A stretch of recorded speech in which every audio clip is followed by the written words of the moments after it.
صراط الذين أنعمت عليهم غير المغضوب عليهم ولا الضالين آمين.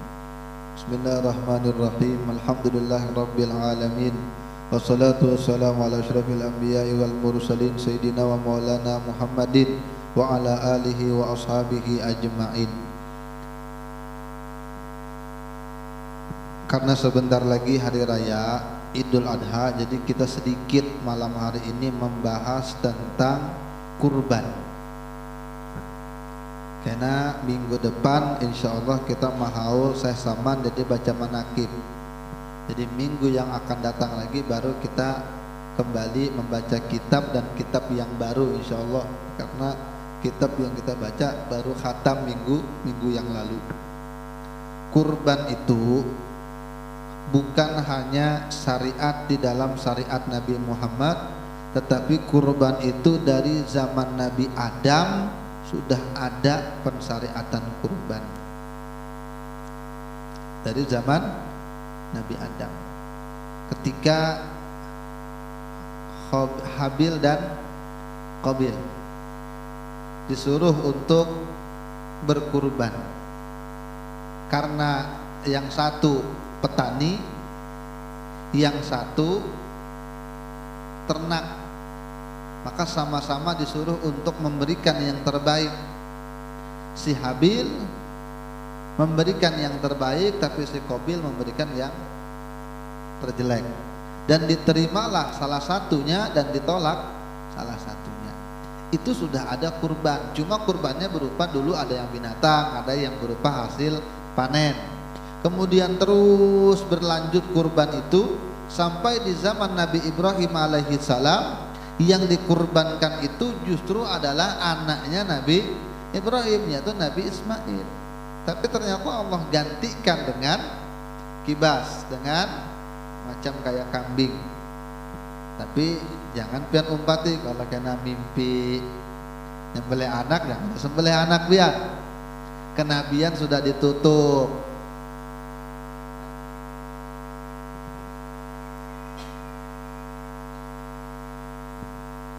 Itu kurban. Apa hukum kurban? Hukum berkurban itu hukumnya sunnah muakkadah. Bahkan ada yang mengatakan wajib bagi orang yang memang kelebihan harta. Tapi pendapat mayoritas mengatakan hukumnya sunnatun muakkadatun, sunnah yang sangat ditekankan. Dan kurban itu bukan hanya sekali seumur hidup. Aku sudah juga berkurban. Tahun berapa pian berkorban? Tahun 2000. Tahun 2000. Setiap tahun bagi yang punya kelebihan rezeki dianjurkan sekali untuk berkurban.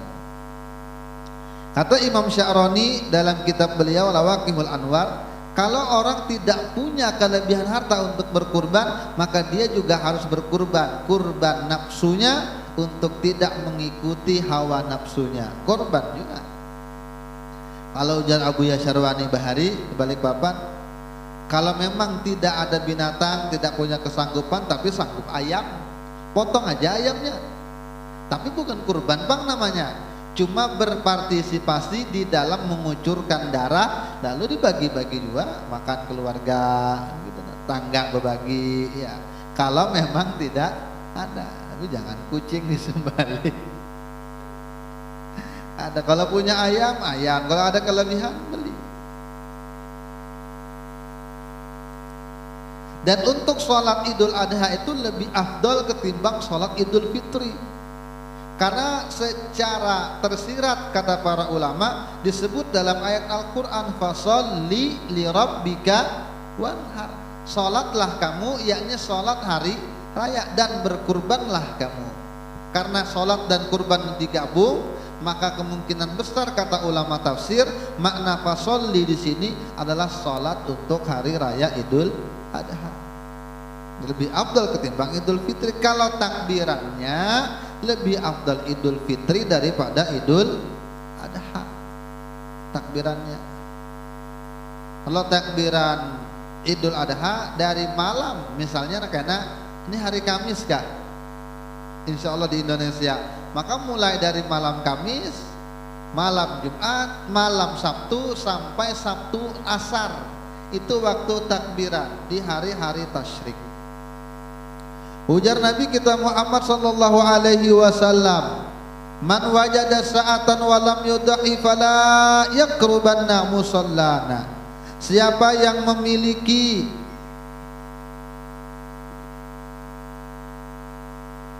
kelebihan harta, kelebihan rezeki, tapi tidak mau berkurban, maka jangan mendekat ke tempat sholat kami.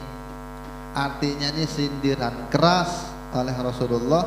Kalau sanggup aja tapi kada mau berkorban, jangan dekat-dekat musola kami, jangan dekat-dekat tempat sholat kami.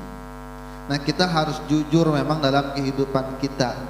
Jangan sampai kita bisa poya-poya tapi soal itu tidak bisa, kecuali memang ada keperluan di akan datang, memang dia rencanakan, maka itu kan lain cerita. Tapi kalau tidak ada apa-apa, maka berkorbanlah. Mudah-mudahan ulun bisa, pian bisa ya.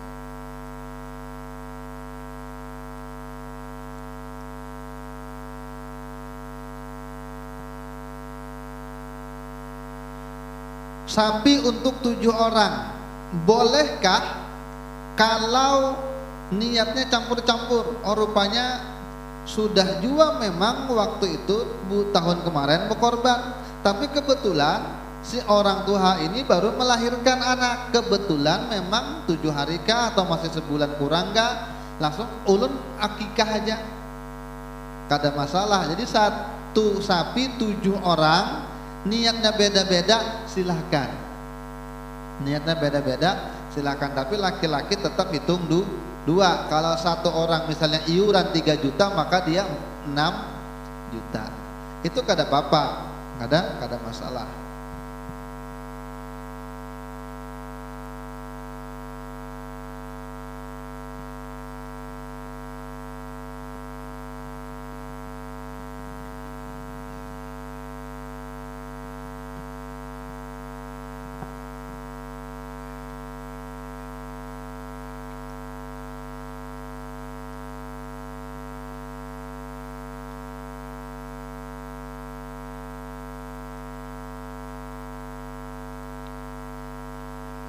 Bagaimana kalau orang itu dulu belum berakikah, tuha sudah, lalu punya kelebihan rezeki, mau berkurban, tapi ingat dulu oh ternyata belum berakikah. Maka kata ulama, ada riwayat yang disampaikan oleh Imam Abdul Razzaq an Ma'mar an Qatadah, man lam ya'uqqa anhu ajza'tuhu udhiyatuhu. Siapa yang belum berakikah, maka hewan kurban cukup baginya. Maka ketika musim-musim seperti ini, oh dulu belum berakikah, maka ada kelebihan duit, kira-kira nih akikah kah kurban kah, akikah kah kurban kah, korban dulu kan. Karena kewajiban akikah itu adalah kewajiban orang tua, dan itu pun bukan wajib kata ulama, tapi sunnah muakkadah. Dan itu pun waktunya kalau anak ini sudah balik, maka tidak ada lagi kesunahan itu menurut para ulama. Artinya kalau dia sudah balik, berarti lepas tanggung jawab. Oh ternyata tidak ada uang mau beli kambing, oh anak ini besar dah, oh balik sudah. Maka dalam keadaan tidak mampu itu dia tidak dibebankan untuk akikah kalau memang tidak mampu. Tapi bolehkah orang itu mengakikahi dirinya sendiri? Boleh. Umur 40, umur 35, umur 55 mau berakikah, karena dulu jangankan berakikah, orang makan aja ngalih orang tua bahari, maka boleh aja mengakikahi dirinya sendiri. Tapi apabila bertabrakan akikah ke kurban, maka kurban, dan itu sudah mencukupi dengan akikah bagi orang yang memang kurang dalam ekonominya. Tapi kalau memang duitnya banyak, tanahnya banyak, wah dua-duanya bagus lagi. Aku langsung ambil 2, satu akikah, satu kurban, itu bagus. Jadi bagaimana ini lebih bagusnya kita lihat kondisi orangnya.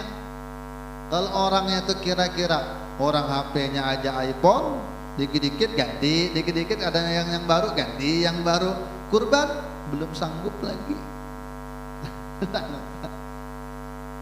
dikit-dikit traveling kemana, keluar negeri. Ini orang seperti itu jangan digabung kalau bisa, orang punya duit banyak aja. Bahkan perbedaan pendapat, kalau berniat akikah dan kurban maka tidak dapat satupun daripadanya itu. Tapi menurut Imam Ibnu Romli boleh aja, jadi khilaf, jadi tergantung orangnya. Kata Ibnu Hajar, niat akikah dengan niat kurban tidak boleh digabung. Tapi menurut Imam Romli boleh digabung.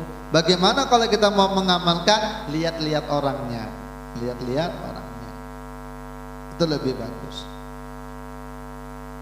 Bolehkah berkurban atas nama mayit? Boleh. Sayyidina Ali pernah mengatakan, Sayyidina Ali menyembelih 2 domba. Yang satu atas nama Nabi Muhammad, padahal Nabi Muhammad sudah wafat. Dan yang kedua untuk dirinya sendiri. Ketika ditanya, apa kata Sayyidina Ali? Rasulullah yang menyuruh aku begini, dan aku tidak akan pernah meninggalkan ini. Jadi boleh. Tetapi afdal mana orang yang hidup dengan orang yang wafat? Maka afdal atas nama orang yang hidup. Kecuali biar tadi banyak rezekinya, tidak apa-apa. Oh rupanya bini belum lagi atas nama bini, tapi pian hendak nama orang tua, tapi orang tua sudah meninggal, maka afdal mengkurban atas nama bini dulu ketimbang orang tua. Kenapa? Karena sudah meninggal. Tapi bolehkah? Boleh. Adapun cara nyembelih hewan kurban ini lain babnya di sini. Pian kena pelatihan aja, ada namanya komunitas memang tukang sembelih, ada banyak itu.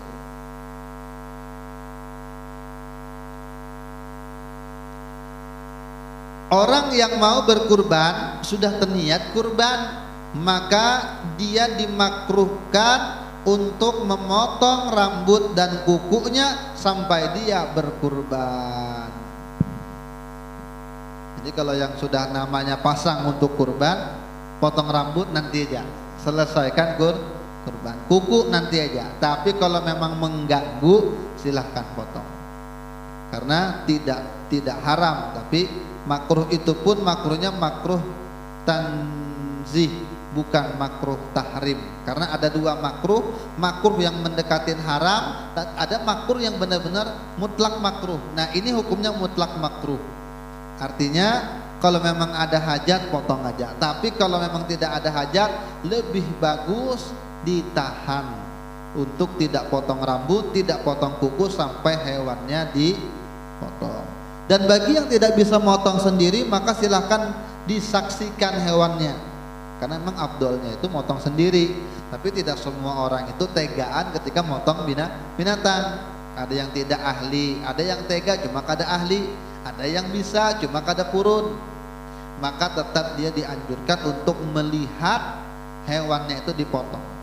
Karena ketika itu Sayyidah Fatimah ketika berkurban kata Nabi, "Nah, lihati kurban kamu." Bahasa kitanya. Jadi dilihati. Waktu menyembelih hewan kurban itu dari hari raya itu sampai hari 11, 12 dan 13. Tapi kalau bisa hari ke-13 jangan kalau bisa. Kalau bisa hari ke-13 karena ada khilaf ulama cuma sampai di 12 saja. Di luar mazhab Imam Syafi'i. Tapi kalau mau kada apa-apa juga. Cuma kalau sapi kita di sini kada banyak-banyak juga. Kalau cukup ya sehari, 2 hari, 3 hari. Karena hari pertama hari raya itu hari 11, 12, ada 4. Ya, kan hari raya tanggal 10 Dzulhijjah. Boleh masih memotong itu sampai 4, 13 Dzulhijjah. Jadi ada 10, 11, 12, 3, 4 hari. Siapa tahu pian kada berduit, tiba-tiba hari raya ini esoknya tanah ditukari batu bara, wah selesai pian. Zakatnya keluarkan, lebihan duitnya beli ya sapi lagi potong di hari ke-13 13 Dzulhijjah, enggak apa-apa. Karena batasnya sampai tanggal 13 Dzulhijjah atau hari-hari tasyrik. Kalau kambing harus 1 tahun ke atas umurnya, minimal 1 tahun. Sapi atau domba umurnya harus lebih dari 2 tahun. Kalau unta harus lebih dari 5 tahun. Nah ini urusan tukang pemelihara, harusnya harus tahu dia. Jangan mentang-mentang ini ganal kambingnya dijualnya aja. Anu aja ini lamak doang sapinya, kambingnya, kalau belum lagi 2 tahun, maka kada boleh. Biaya penyembelihan itu pernah Nabi dalam riwayat, Nabi memerintahkan aku, kata sahabat, kata Sayyidina Ali, untuk mengurus unta beliau dan sedekah dengan daging dan kulit, dan beliau melarang memberi upah begal dari kurban, upahnya dari kami, ya Nabi. Jadi tidak boleh tukang jagal mengambil upah dengan kepala sapi dalam hadis yang sahih. Kalau kebiasaannya kan yang tukang potong dapat kepala. Kalau memang itu jatah dia, tidak masalah. Tapi jangan di atas namakan upah tukang jagal. Kada boleh hukumnya. Hewan jantan atau betina terserah aja. Tapi ada yang mengatakan lebih afdal pakai hewan jantan.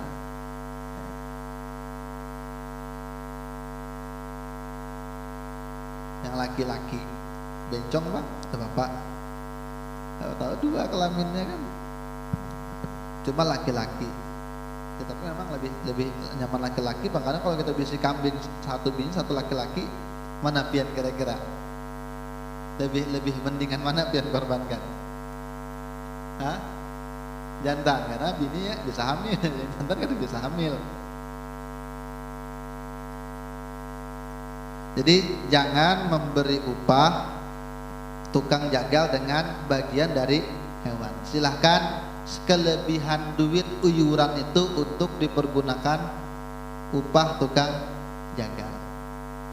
Itu lebih bagus. Bolehkah pakai kas masjid?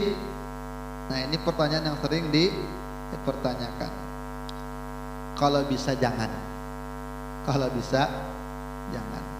Kalau peralatan masjid bang, ada yang mengatakan pakai aja, karena memang ibadah kurban sejatinya ibadah individu. Tapi sekarang itu sudah berubah.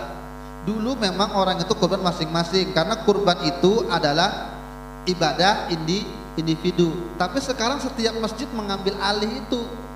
Coba lihat di mana-mana yang menjadi panitia kurban adalah panitia masjid, dan orang pasti bilang, di Aqobah berapa masjidnya, di Nursitah berapa masjidnya, Mustafa berapa masjidnya, kenapa masjid yang disambat? Itu kan kurban orang. Ini menunjukkan karena sudah terjadi di mana-mana yang menjadi panitia kurban itu adalah pihak masjid. Jadi ibadah individu, tetapi memang siarnya adalah siar masjid sekarang. Jadi boleh aja memakai perabot masjid, karena ada orang yang berkaras, kada boleh pakai halaman masjid, kada boleh pakai air masjid, kada boleh. Kenapa? Karena ini ibadah pribadi. Tidak apa-apa, karena tradisinya sudah berubah dan tidak ada nas yang qat'i, tidak ada dalil yang begitu jelas apakah boleh memakai itu atau tidak, kas masjid atau perabot. Tidak ada yang secara pas. Karena di zaman Nabi kerasanya kan ada kas masjid itu. Kada pernah ada bahasan itu. Kalau seandainya ada, oh sekarang jelaslah hukumnya, tapi tidak ada. Dan masjid memang untuk kepentingan sosial, ibadah dan sosial, seharusnya menjadi penggerak. Jadi alaqul sekarang ini orang banyak menyimpan kas-kas masjid. Bolehkah uang wakaf masjid itu dikembangkan? Ada mengatakan boleh aja, asal memang bisa meyakinkan kalau uang itu pasti berhasil ketika dikembangkan, daripada ini berdiam di situ. Jadi ada maslahat yang begitu besar. Ini ala-kulal ini tentang masjid, karena mungkin ada babnya khusus kita membahas tentang itu, tetapi rasa-rasanya belum lagi. Yang jelas, bolehkah kalau kurban itu di masjid? Boleh, asal jangan dalam masjid saja. Karena kan kita setiap tahun pasti kita di belakang masjid, di halaman itu memotongnya. Sebenarnya kalau ulama keras kada boleh. Makanya kalau memang bisa, solusinya bagaimana? Solusinya uang lebihan dari iuran itu tutupkan kepada masjid. Adakah biasanya sisanya? Ada. Itu pakaikan buat tukang jagal, habis itu masukkan ke kas masjid apa mengganti airnya, itu lebih bagus. Kalau memang mau memakai uang masjid maka ya harus terbuka. Makanya sebelum maka itu kalau bisa diumumkan dulu kita mau mengadakan kurban, atau terbaik memang, nah ini memang takmir ini banyak tugasnya sebenarnya, karena masjid ini potensi untuk perkembangan umat, tetapi saat ini memang tidak terlihat peran masjid itu untuk masyarakat. Banyak di mana-mana masjid kasnya ratusan juta, ada yang miliaran, di tetangga-tetangganya ada yang miskin, ada yang tidak terbantukan. Nah makanya, tapi kan tidak boleh, kata sebagian orang, ulama-ulama itu juga mengatakan tidak boleh kalau uang masjid dipakai untuk sosial. Kalau gitu ketika Jumat kotak celengannya itu dikasih tulisan ini untuk kepentingan sosial, selesai. Atau takmirnya dari awal ketika pengumuman uang yang diedarkan ini adalah untuk kepentingan, atau tulis papan pengumuman. Jadi orang yang masuk itu kalau mau nyumbang silakan, di kotak yang berjalan untuk sosial, untuk makmur masjid yang tetap, itu kan bisa dibedakan. Itu solusi sebenarnya, karena setiap orang yang pergi ke masjid mengeluarkan duit, dia tidak punya niat untuk wakaf, kecuali dia berniat aku wakaf untuk masjid. Nah duitnya, sekalipun duit itu perdebatan lagi apakah boleh berwakaf pakai duit. Tapi seandainya mengatakan boleh, tidak semua orang berniat untuk wakaf. Pian kalau nyumbang ke masjid, apa niatnya biasanya? Dadah loh, pokoknya terserah aja, yang penting untuk kemaslahatan, untuk umum, terserah aja untuk apa gitu. Kalau seandainya duit masjid itu pian bawa, kemudian pihak masjid mengatakan, kata pihak masjid, duit ini untuk bagi-bagi sembako untuk rakyat miskin di sekitar RT ini, pian ridho lah kira-kira? Ridho, karena urut, artinya menjadi urut, artinya udahlah nang gitu. Tapi tetap harus hati-hati, karena duit masjid seharusnya memang untuk masjid. Tapi kalau terlalu banyak, masjidnya sudah mewah, tidak perlu biaya lagi, maka alokasikan ke yang lebih manfaat. Kalau memang bisa dikembangkan, silahkan dikembangkan. Sekarang beberapa masjid dikembangkan, macam kayak di Masjid Agung Pelita dibikin warung kopi, memang dari duit, jadi hasilnya itu dimasukkan kepada kas, jadi berkembang gitu, berkembang. Dan banyak, dan yang anehnya di Samarinda ini ulun aneh, beberapa kali memanggil panitia Masjid Jogokarian. Masjid Jogokarian di Jogja itu kan menjadi masjid yang panitianya terbaik nomor 1 di Indonesia. Jadi ada kategori takmir masjid dengan peraturan dan pengendaliannya terbaik se Indonesia, menjadi figur gitu, menjadi contoh. Di mana? Masjid Jogokarian Jogja. Dipanggil ke Samarinda untuk bagaimana cara mengelola kas masjid, bagaimana mengelola masjid. Bahkan kemarin ngumpulnya di Nursita. Jadi setiap takmir itu diundang ke situ. Tapi setelah mereka 2 kali ke Samarinda setahu ulun, tapi kan ada yang ngumpati itu, kecuali hanya beberapa masjid. Nah ini cerita lain, tapi ini penting kita bahas. Bolehkah menjual kulit hewan kurban? Dilarang. Ujar Nabi, man ba'a jilda udhiyatihi fala udhiyatalah.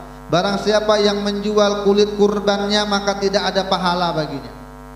Jadi kan kulitnya bagaimana? Ya udah, kulitnya ini kata para ulama dihelah. Karena orang banyak behelah. Nah, di situ bisa behelah. Yang memang urgen. Udah, kulit sapinya itu siapa di situ yang berhak menerima, berikan. Ketika diberikan, nanti dia jual, duitnya baru dia gunakan untuk kebaikan. Artinya bukan lagi menjual hewan kurbannya, tapi menjual jatah pribadi. Paham memang maksudnya lah? Karena kan setiap kita ini kan yang berkurban atau yang tukang panitia dapat jatah kalau, nah jatah warga, jatah ini gitu kalau, nah udah berikan aja ke situ. Tapi karena disepakatin habis ini kamu terima, kan serah terima nih, ini hewan kurban nih untuk jatah kamu, iya aku terima. Karena jadi milik pribadi, jadi pindah, itu bukan hewan kurban lagi tapi menjadi milik pribadi. Udah pindah kepemilikan. Kalau sudah pindah kepemilikan, terserahnya mau dibakarnya, kamu dijualnya nggak bahasanya. Nah ketika dia dijual, duitnya kembalikan kalau memang ada kesepakatan. kesepakatan itu pada apa daripada kulitnya dimakan kada, dijual kada boleh. Maka begitu caranya. Nah, sekarang membahas puasa di 10 di hari Arafah. Bagaimana kalau di Saudi ternyata hari rayanya hari Rabu? Di sini kita hari rayanya hari Kamis. Kalau mengikut hari Arafah berarti hari Selasa. Kalau ngikut di sana, tapi kalau ngikut di sini hari Rabu. Ikut mana puasa Arafahnya?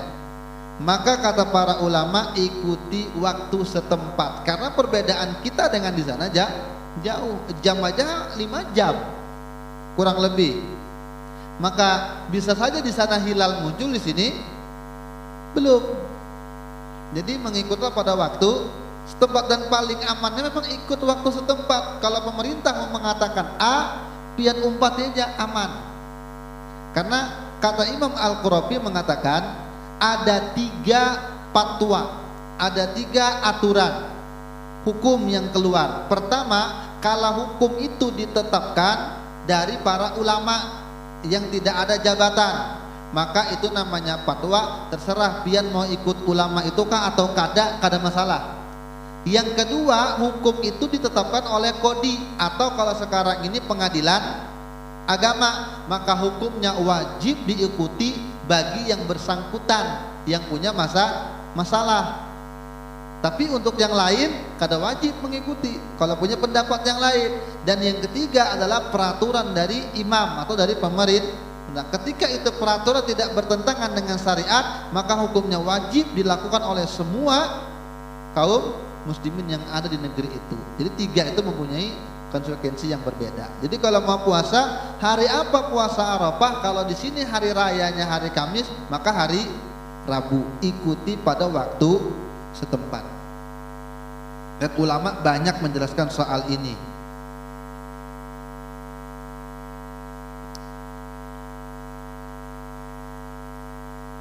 Bagaimana faidah puasa hari Arafah? Ketika Rasulullah ditanya tentang puasa Arafah, maka beliau menjawab, yukaffiru sanatal madiyah. Dia mengkifaratkan 1 tahun wal baqiyah, dan dosa yang akan datang. Jadi ketika Nabi ditanya tentang puasa Arafah, Nabi menjawab dapat menghapus dosa 1 tahun yang lalu dan dosa yang akan datang. Hadis riwayat Imam Muslim. Puasa Arafah di hari Rabu insyaallah, kalau memang hari raya hari Kamis. Puasa di hari itu ganjarannya menghapuskan dosa setahun yang lalu dan dosa setahun yang akan. Oke lah, kalau dosa setahun yang lalu kan oke, logis. Tapi kalau dosa yang setahun akan datang berarti bebas saja melakukan dosa. Oh, enggak begitu. Artinya kemungkinan kata ulama kalau pian melakukan dosa setelah melakukan puasa itu tetap dosa, tapi kemungkinan kalau pian tidak sengaja Allah akan berikan pian keinginan untuk bertaubat. Karena yang bahaya itu kalau melakukan dosa tapi tidak ada perasaan mau bertaubat. Sekian banyak dosa yang dia lakukan tapi kada pernah beristighfar, kada pernah sholat taubah, kada pernah menyesali, bangga lagi dengan maksiatnya. Nah, ini yang bahaya. Kalau dosa tuh banyak, oh ini pembunuh bahari, oh ini tukang obat baharinya jualan, maka pengedar lagi. Tapi kalau dia datang dengan Allah, rahmat Allah lebih luas daripada dosanya, ampunan Allah lebih besar daripada maksiatnya. Tapi yang bahaya itu kalau dia tidak mau datang dengan Allah. Nah, ini yang bahaya. Nah, kemungkinan orang yang puasa ini ketika dia berjalan setahun yang akan datang lagi itu ternyata melakukan dosa, maka mudah bagi Allah dan mudah bagi orang itu untuk melakukan taubat atau terpelihara dari dosa-dosa besar, terjaga dia. Sekalipun dia terjerumus, dia mudah kembali gitu. Kalau dosa-dosa yang lalu bang, dosa-dosa kecil kata ulama, dosa-dosa besar tetap aja harus taubati. Oh Bahari ternyata ambil motor orang, ya kan musim maling motor. Oh kalau gitu aku puasa aja Arafah, berarti kada perlu lagi kembali karena terhapus dosa dah. Wah itu perlu dikembalikan karena itu menyangkut hak orang lain, tidak terhapus dengan itu. Dan disunahkan juga berpuasa di tanggal 8-nya, namanya puasa tarwiyah. Memang ada kelebihan diantaranya puasa hari tarwiyah ke-8. Berarti kalau 8 ini kalau di sini Kamis hari raya, Rabu ini hari Selasa, Rabu pian puasa bagus.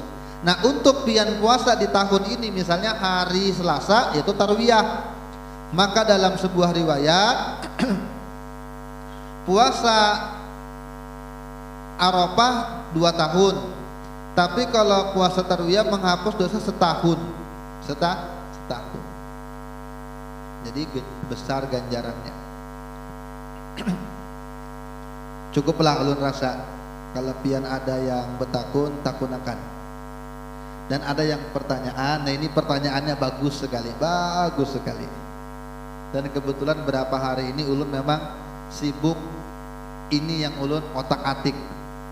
Pertanyaannya, kalau untuk orang yang berumah tangga tapi sudah telanjur terucap talak 3, itu bagaimana hukumnya kalau mau rujuk? Apa harus nikah keduanya atau salah satu saja?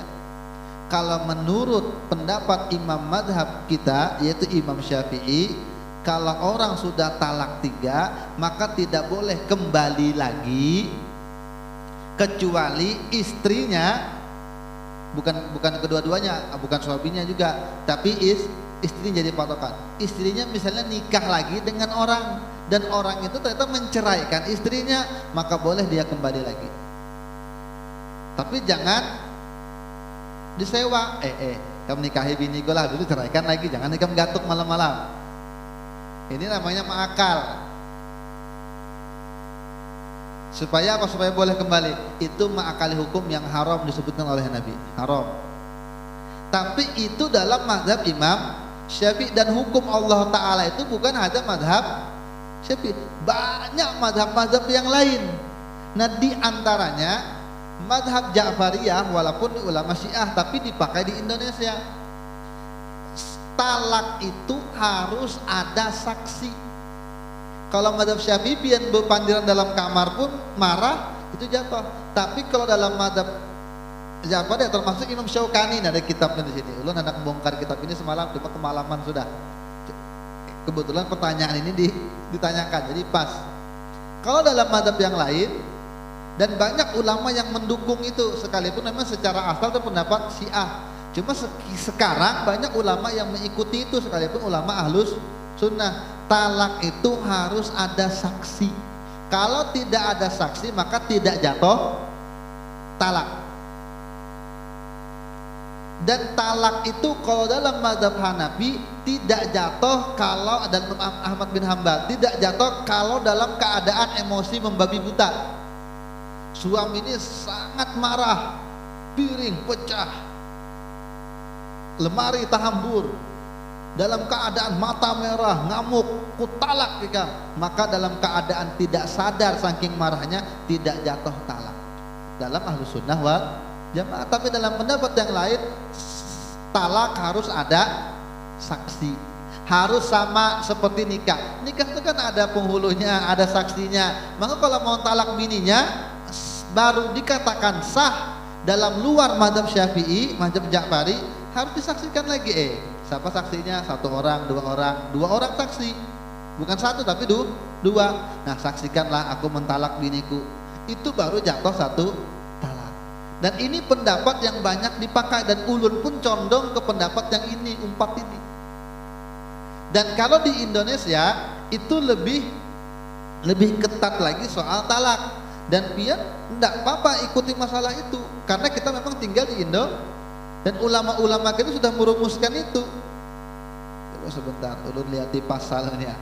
Undang-undang pasal 1 tahun 1979. Ayatnya katanya, ayat 1 juga. Ulun bacakan biar pian dengar. Dan ini juga didukung oleh KHI, Kompilasi Hukum Islam di Indonesia. Ulama-ulama kita semua, bukan orang sembarangan yang merumuskan itu.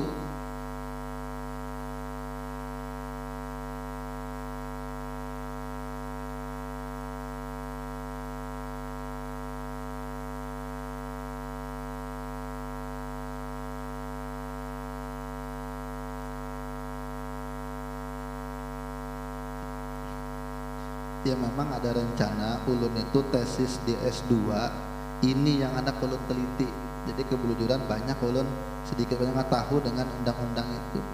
Undang-Undang Nomor 1 Tahun 74 tentang perkawinan, pasal 39 yang berbunyi perceraian hanya dapat dilakukan di depan sidang pengadilan.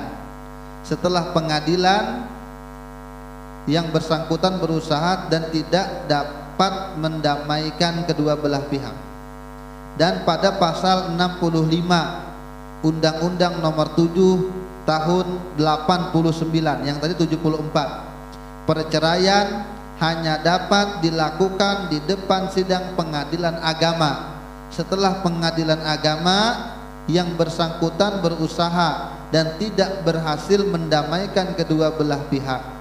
Sedangkan dalam kompilasi hukum Islam, ulama-ulama kita di Indonesia merumuskan ketika Pak Harto memerintahkan bikin aturan tentang hukum Islam. Maka dari perintah Pak Harto itu ulama-ulama berkumpul waktu itu di tahun 91. Perceraian hanya dapat dilakukan di depan sidang pengadilan agama setelah pengadilan agama bersangkutan berusaha dan tidak berhasil mendamaikan kedua belah pihak. Ini artinya kata ulama kita, biarpun banyak tuan guru mengatakan baikam jatuh talak, tapi kalau pian pergi ke pengadilan dan pian ceritakan laki ulun kini semuanya terlalu mudah mengucapkan talak, tapi kata pengadilan agama kita ikam kada jatuh talak, maka 1000 orang mengatakan jatuh talak tetap kada jatuh. Kenapa? Karena wewenang ada di tangan pengadilan.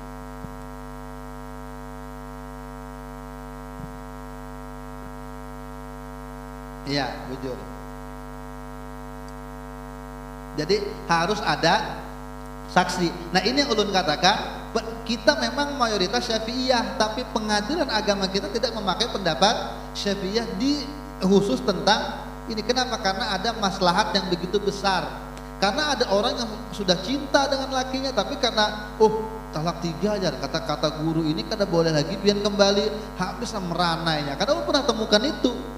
Ulun waktu santri ada orang yang berkelahi dengan lakinya dan lakinya terlalu mudah mengucapkan talak, udah lebih 3 kali jar. Bertakut kayak apa ulun nih jar.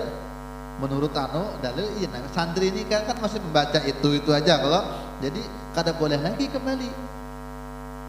Tapi ternyata ketika banyak bacaan di luar mazhab Syafi'i, banyak pendapat, akhirnya kalau kita merumuskan, kita melihat rumus di Indonesia, talak itu tidak terjadi kecuali di pengadilan.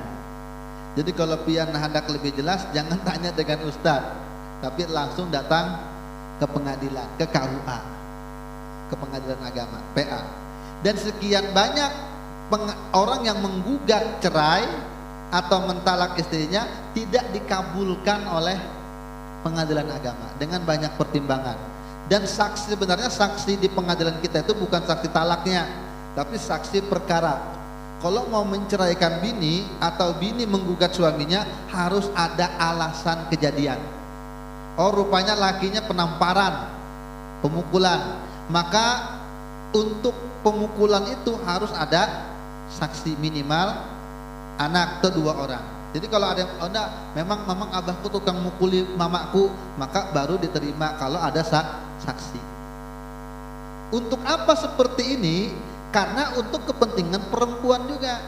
Karena sekian banyak orang itu kalau sudah bercerai, cerai aja, padahal perempuan banyak menuntut haknya dan masih bisa menerima. Pertama, ada namanya nafkah mut'ah. Nafkah mut'ah itu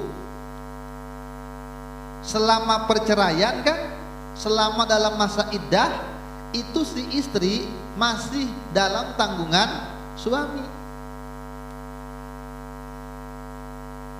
Berapa iddahnya? 3 kali suci kalau ada cerai biasa, ini gitu. Masih dalam ininya. Kemudian nafkah madiyah, ada nafkah madiyah. Nafkah madiyah itu ternyata dalam perkawinan dia tidak memenuhi tanggung jawabnya sebagai suami. Kami rancak tuh hutang-hutang, aku aja mamaku nang membiayai, abahku, lakiku kada pernah membayar aku duit. Seharusnya laki itu bertanggung jawab untuk nafkah, maka si istri boleh menuntut. Ternyata dalam 5 tahun perkawinan selama 1 tahun dia pernah tinggalkan aku, tidak dikasih duit, maka 1 tahun itu dihitung berapa biaya yang harus dia bayar. Ternyata dalam pengasuhan anak, ternyata ini anak ditetapkan untuk istrinya, maka biaya sekolah anak udah bercerai ditetapkan di pengadilan. Kalau tidak di pengadilan orang lah, tapi kalau di pengadilan kamu lari tangkap polisi. Karena tertulis dengan hukum. Jadi kenapa pentingnya bercerai itu harus mengadu kepada pengadilan, dan pengadilan menentukan cerai atau tidak, karena banyak kejadian yang merugikan pihak wanita dan anak-anak. Nah itu alasannya. Makanya jangan pernah ada yang mau nikah siri, karena kalau nikah siri diceraikan mau apa? Biar nangis darah suami sing sugihan. Tapi kalau pian nikah siri dicerai oleh suami, ternyata bini keduanya atau bini yang pertamanya kan resmi tuh, pian bini kedua, maka pian biar nangis darah, pian minta kada bakal dibari dengan pemerintah. Kenapa? Karena kada ada bukti kalau pian nikah. Walaupun secara agama pian istri yang sah, tapi secara mata hukum pian kada sah sebagai istri, dan pian kada berhak mendapat itu gitu, dan lain sebagainya. Intinya soal pernikahan, soal perceraian, alangkah bagusnya pian langsung datang ke pengadilan untuk menyelesaikan perkara itu. Jadi kalau kembali ke pertanyaannya, sudah terlanjur terucap talak 3 nih, ulun kada tahu siapa yang bertanya. Maka kalau menurut mazhab Syafi'i pian kada boleh kembali lagi, tapi ingat hukum Allah bukan hanya mazhab Syafi'i. Ketika laki pian yang bertakun ini mentalak pian, ada kada saksi. Kalau memang kada ada saksi, pian lebih aman ikut pendapat yang seperti tadi, di antaranya Imam Syaukani mengatakan seperti itu.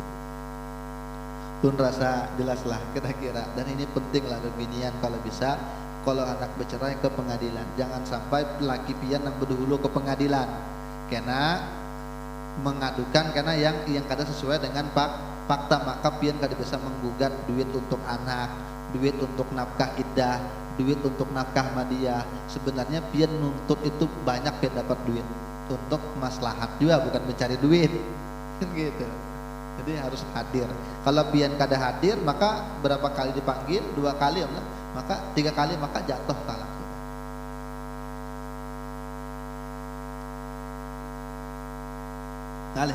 Jadi ada ceritanya nang kene nah. Ya memang tujuannya kan mempersempit angka perceraian, karena dampaknya kan ke anak-anak dan lain sebagainya. Iya. Memang itu hukum kita sekarang di Indonesia itu mempermudah nikah dan mempersusah perceraian. Kan terlalu banyak dikit-dikit cerai. Sekalinya orang nang madahi kan mungkin bicara juga aja, padahal lain istri seorang. Jadi itulah harus tercatat kalau bisa, karena kepentingannya banyak di situ. Untuk biar juga gitu. Jadi itu terakhir ada kisahnya. Rupanya setelah terjadi pertengkaran, akhirnya mereka bersepakat untuk pergi ke pengadilan. Dilihat kasusnya oleh hakim, diteliti. Oh, ternyata kata hakim boleh terjadi perceraian, tapi dengan syarat sang suami memenuhi tuntutan istrinya. Mungkin semasa hidup kada pernah ini, harus ganti.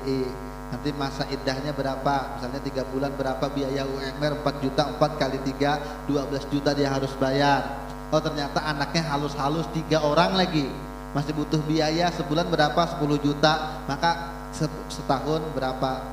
Mendengar itu kata suaminya, ulun kada jadi cerai. Akhirnya berbalikan lagi. Daripada tekor baik kubulikan hal lagi. Karena banyak orang tuh karena cerai itu menyesal, ujung-ujungnya menyesal ya. Makanya itu diantisipasi oleh pemerintah. Dan ini kalau pian mau berbeda silahkan, tapi inilah yang ulun ikuti dan memang semua berdasarkan dengan rujukan dan ada yang ulun umpati gitu. Dan ini ulun lebih ketujuh mengumpati pendapat ini sekalipun di luar mazhab Syafi'i. Artinya kalau pian hendak bercerai datangkan saksi walaupun dalam keluarga ini saksinya ada gitu. Baru dihadapkan, baru disaksikan seperti mana pian menikah, seperti itulah pian bercerai walaupun kada beracara bang gitu.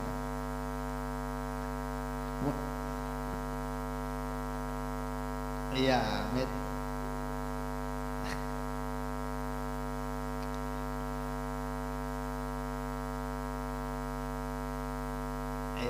Jadi memang di negara kita kalau pian hendak mengadukan cerai, tapi pian pada sakit mengadukan cerai kalau bisa. Tapi kalau hendak mengadukan cerai biasanya sebelum bercerai ada mediasi untuk tugas hakim biasanya. Itu jadi ceperan buat hakim biasanya. Ya. Karena ada honornya tuh. Tunjuk ke KUA. Nah sama yang penting juga kita bahas, ini mumpung terbahas sedikit lagi. Orang tua tidak berhak ikut campur masalah rumah tangga anaknya. Kalau orang tua mengatakan aku kada ridho kalau ikam kada cerai, pokoknya dunia akhirat aku kada ridho kalau ikam masih begitu, harus cerai. Maka kalau dia tetap memilih untuk berkeluarga, kada berlaku ancaman orang tua itu. Karena bukan ranahnya lagi masuk ke dalam itu kata para ulama. Karena banyak orang bercerai karena dicampuri oleh orang tuanya dan sebagainya. Iya.